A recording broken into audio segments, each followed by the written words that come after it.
The first thing to understand about El Chapo's prison escapes is this: they were not impulsive. They were not desperate. And they were not accidents. They were system failures, carefully identified, patiently exploited, and quietly executed. When Joaquín El Chapo Guzmán was first captured, the world believed the story was over. One of the most powerful drug traffickers in modern history was finally behind bars. The assumption was simple: a man that dangerous would never be allowed to escape. That assumption was wrong, because prisons are not defeated by force. They are defeated by access. El Chapo's first imprisonment placed him inside a facility that was considered secure, but not incorruptible. Like many prisons, its strength depended on routine, predictability, and trust. Guards followed schedules. Systems repeated themselves. Authority relied on the idea that compliance was more common than resistance. El Chapo understood this immediately. Inside prison, time behaves differently. Days are long. Patterns become visible.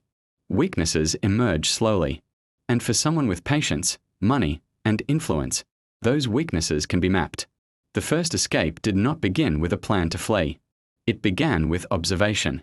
Who controlled movement? Who controlled keys? Who controlled information? Prison power is not always held by the highest-ranking official. Often, it sits with people who are overworked, underpaid, and invisible. El Chapo's influence did not reach outward at first. It reached inward. Trust was the entry point. Small favors. Routine privileges. Unremarkable exceptions. Nothing dramatic. This is how prison corruption usually starts, not with bribes, but with normalization. When bending rules becomes familiar, it stops feeling dangerous. By the time El Chapo made his first move, the system around him no longer treated him as an emergency. He was managed, not contained. That distinction matters. The escape itself was shockingly simple. Hidden inside a laundry cart, El Chapo was wheeled out of the prison, past checkpoints, through corridors designed to detect threats, not complacency. The escape did not rely on speed or violence. It relied on the assumption that nothing unusual was happening. And no one questioned it. That is the most uncomfortable truth of the first escape. Nothing failed suddenly. Everything failed gradually. When the escape was discovered, the response was immediate and furious. Officials promised reform. Guards were investigated. Procedures were rewritten. The system declared that it had learned its lesson. But learning is not the same as changing. Years later, when El Chapo was captured again, the stakes were higher. Public confidence had been damaged. International attention was intense. The second prison was meant to be different. It was. On paper, the facility was described as high security. Movement was restricted. Surveillance increased. El Chapo was isolated more heavily. Authorities believed they had eliminated the variables that made the first escape possible. What they underestimated was scale. This time, the escape would not rely on routine alone. It would rely on engineering. The second escape began far beyond the prison walls. A property near the prison was quietly purchased. Construction began underground. Dirt was removed slowly, unnoticed, blended into normal activity. The work took months, possibly longer. This was not a tunnel dug in desperation. It was a tunnel built with confidence. Inside the prison, El Chapo's cell became the focal point. Placement mattered. Distance mattered. Precision mattered. The tunnel would need to reach a specific point beneath the cell without alerting authorities. That it succeeded tells you everything you need to know. The tunnel was sophisticated, reinforced, ventilated, lit. It was not the work of amateurs. It reflected resources that rivaled state infrastructure. And again, the prison did not detect it. Not because no one was watching, but because everyone was watching the wrong things. Surveillance focused on visible threats, movement, communication, aggression. It did not anticipate silence. On the night of the escape, El Chapo disappeared through a hole in his cell floor. Surveillance cameras recorded his final steps, then nothing. By the time alarms were raised, he was gone. The tunnel delivered him beyond the perimeter, beyond immediate pursuit, into a vehicle waiting above ground. The escape embarrassed the system globally. How could a man escape not once, but twice, under supposedly escalating security? The answer is uncomfortable. Prisons are designed to control people, not networks. El Chapo's power was never confined to his body. It existed outside the walls, operating continuously. The prison isolated the man but failed to isolate the system supporting him. Each escape revealed a different weakness. The first showed how routine and trust can undermine security. The second showed how infrastructure itself can be bypassed when external power is underestimated. Together, they exposed a deeper problem. Incarceration alone is not containment. After the second escape, the response was extreme. International pressure mounted. The narrative shifted from embarrassment to urgency. When El Chapo was finally captured again, there would be no third chance. This time, the system would not risk silence. It would remove him entirely. The decision to extradite El Chapo was not just legal, it was symbolic. It acknowledged that local systems had failed repeatedly. Control required distance. When El Chapo arrived in the United States, the approach changed completely. Isolation replaced management. Predictability disappeared. Movement became rare. The prison was no longer expected to hold a man. It was expected to defeat a network. But that shift only makes sense if you understand what the escapes proved. They proved that prisons do not fail because they are weak. They fail because they are human. They rely on routine. They rely on trust. They rely on the assumption that the system is stronger than any individual. El Chapo's escapes shattered that assumption. And they forced prison systems around the world to confront an uncomfortable reality. Containment is not about walls. It is about control of people, of information, and of time. And when any one of those slips, even briefly, the consequences can echo across borders. This story does not end with an escape. It continues with what those escapes changed, in prison design, in policy, and in how the world thinks about holding power behind bars. After the second escape, something fundamental shifted. It wasn't just embarrassment anymore. It was disbelief. Governments, security experts, and prison systems around the world were forced to confront a reality they preferred to avoid. Modern prisons were not built to contain power on El Chapo's scale. The question was no longer how did he escape. The question became how did the system allow him to operate while imprisoned? Because El Chapo did not stop being powerful when the cell door closed. He adjusted. Following the tunnel escape, authorities finally understood that this was not a failure of guards alone. It was a failure of assumptions. The prison had treated El Chapo like a high-risk inmate. It had not treated him like the head of a transnational organization still capable of directing resources from confinement. That distinction mattered. In the aftermath, internal investigations focused on infrastructure, corruption, and intelligence blind spots. Officials examined guard rotations, surveillance coverage, and construction monitoring. But beneath all of it lay a deeper truth. The prison had underestimated silence. No riots. No threats. No chaos. El Chapo did not draw attention to himself. His cell life appeared ordinary. That ordinariness became camouflage. Prisons are designed to detect disruption. They are not designed to detect patience. The tunnel escape revealed how a focus on visible behavior can miss invisible preparation.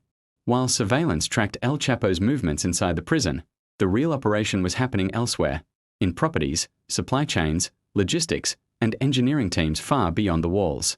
The prison system had assumed that isolation meant separation. It did not. Communication does not always require phones or messages. It can move through people, timing, and routine. It can move through expectations. The tunnel itself was the clearest example. Digging a tunnel of that sophistication required months of uninterrupted work. Noise, debris, equipment, all managed without triggering alarms. The prison's perimeter systems were designed to stop people, not projects. This exposed a blind spot that extended far beyond one facility. Around the world, prison security relies heavily on internal surveillance. Cameras, counts, searches, movement restrictions. These tools are effective against spontaneous threats. They are far less effective against long-term planning. El Chapo's escape forced authorities to rethink what high security actually meant. Was it walls? Was it guards? Was it isolation? Or was it something else entirely? The conclusion was uncomfortable. True containment required removing El Chapo from any environment where his external network could function. That realization made extradition unavoidable.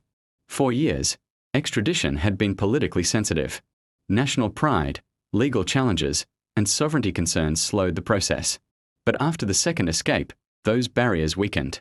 The risk was no longer hypothetical. El Chapo had proven that local systems could not guarantee containment. Extradition became a security decision rather than a legal one. When El Chapo was finally transferred to the United States, the approach changed immediately. The focus shifted from managing a prisoner to neutralizing influence. The prison was no longer meant to hold him. It was meant to isolate him completely. This shift reflected lessons learned the hard way. In the United States, El Chapo was placed under conditions designed to eliminate predictability. Movement schedules changed constantly. Contact was limited. Isolation was enforced strictly. There were no routines to exploit. This was not punishment. It was prevention. The goal was to collapse the channels through which influence could travel. Silence was no longer a risk. It was enforced. The contrast between the earlier prisons and this new environment was stark. Previously, security relied on procedure. Now, it relied on unpredictability. Previously, guards monitored behavior. Now, the system monitored absence. This evolution did not happen overnight. It was shaped by the shock of repeated failure. El Chapo's escapes became case studies. Prison systems around the world studied them. Security protocols were revised. Construction monitoring expanded. Isolation practices intensified for high-risk inmates. The message was clear: power does not stop at the prison gate. For correctional systems, this forced a redefinition of threat. Threat was no longer limited to violence or escape attempts. It included influence, coordination, and long-term planning. This redefinition had consequences: more isolation, more surveillance, more restrictions. These measures increased control, but also raised ethical questions. How much isolation is justified? When does security become deprivation? Where is the line between containment and excess? El Chapo's case pushed systems toward the extreme end of that spectrum, because the cost of failure had become unacceptable. His escapes did more than embarrass authorities. They reshaped policy. They influenced how prisons classify inmates, how they assess external risk, how they interpret silence. In many ways, El Chapo became the benchmark for what not to underestimate. But benchmarks have ripple effects. Policies designed for exceptional cases often expand. Practices developed for one individual begin to apply to others. Isolation becomes more common. Restrictions tighten. The legacy of El Chapo's escapes extends far beyond his own story. They contributed to a global shift toward harsher containment strategies for high-profile inmates. They reinforced the belief that some individuals cannot be managed through routine systems. This belief carries weight. It changes how prisons operate. It changes how inmates are treated. It changes how security is justified. All of this traces back to one core failure: underestimating patience. El Chapo did not overpower prisons. He outlasted them. He exploited predictability. He leveraged routine. He trusted that systems designed to handle disorder would struggle against silence. And he was right. The escapes were not acts of brilliance alone. They were reflections of structural weakness. Prisons are reactive by nature. Long-term planning is proactive. El Chapo operated proactively. The prisons responded reactively. That imbalance proved decisive. The second escape made one thing undeniable: containment could not rely on local systems alone. The response was global. Extradition, isolation, permanent removal from familiar environments. El Chapo would never again be placed in a system that assumed compliance. The story, however, does not end with extradition, because the consequences of those escapes continue to shape how prisons think, design, and operate today. They changed how risk is calculated. They changed how silence is interpreted. They changed what security means. And in doing so, they left behind a question that still lingers. If one man could escape twice by exploiting patience and predictability, how many systems remain vulnerable to the same mistake? That question defines the final part of this story. How prison security changed globally after El Chapo, the cost of extreme isolation, and what these escapes reveal about modern incarceration. After El Chapo was removed from the system that failed to contain him, prison authorities around the world began asking the same question quietly and urgently: what else are we missing? Because El Chapo's escapes were not unique only because of who he was. They were unique because they exposed how prisons define threat, and how narrow that definition had been for decades. Most prison security models are built to respond to disruption. Violence, contraband, riots, Escape attempts. These are visible, reactive events. Systems are trained to suppress them quickly. El Chapo's escapes challenged that logic entirely. There was no disruption until the moment he vanished. No warning signs that matched existing threat models. No escalation that triggered emergency response. The danger existed quietly, growing over time. This forced a rethink of what high risk actually meant. High risk was no longer just about what an inmate might do inside a prison. It became about what an inmate could enable outside of it. That shift changed everything. Prisons began to treat certain inmates not as isolated individuals, but as nodes in wider systems. Influence, access, and external coordination became as important as physical strength or aggression. This new perspective brought uncomfortable implications. If threat is defined by influence rather than behavior, then silence becomes suspicious. Compliance becomes ambiguous. Stability becomes uncertain. El Chapo had shown that the absence of trouble does not mean the absence of danger. As a result, many prison systems began tightening controls around communication, even indirect communication. Contact lists shrank. Monitoring intensified. Isolation expanded.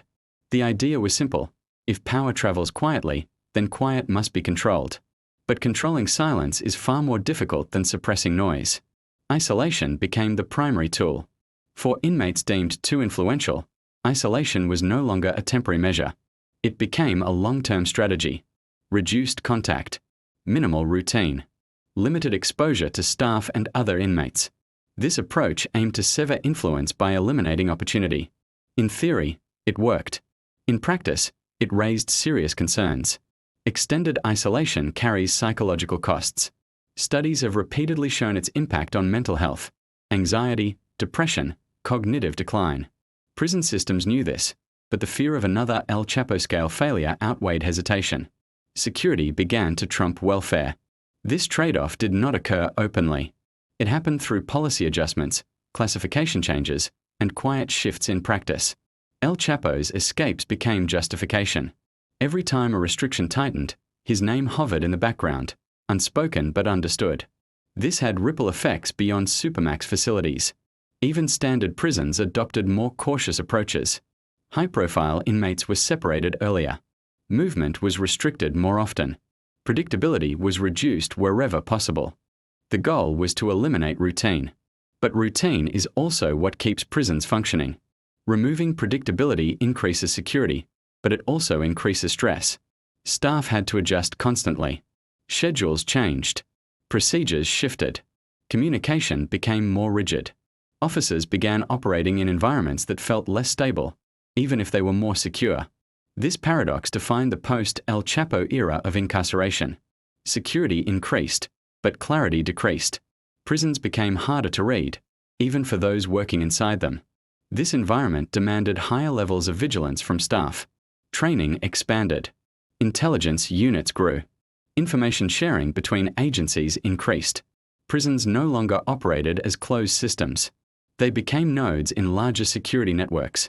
This integration improved awareness, but it also blurred accountability. When influence crosses borders, responsibility becomes diffuse. El Chapo's escapes demonstrated that local failure can have international consequences. No prison operates in isolation anymore. This realization reshaped extradition policies, international cooperation, and intelligence sharing agreements. It also reinforced a hard truth. No prison system wants to be the next example. The fear of embarrassment drives change as much as the fear of escape. In many ways, El Chapo's escapes were reputational disasters. They undermined confidence in institutions designed to represent control. They exposed vulnerability at the highest level. Prisons responded by prioritizing appearance as well as function. Security had to be visible, not just effective. This led to increased surveillance infrastructure, stricter classification language, and more aggressive public messaging around containment. But visibility can be deceptive. A prison can appear secure while remaining vulnerable in unseen ways. El Chapo's story proves that.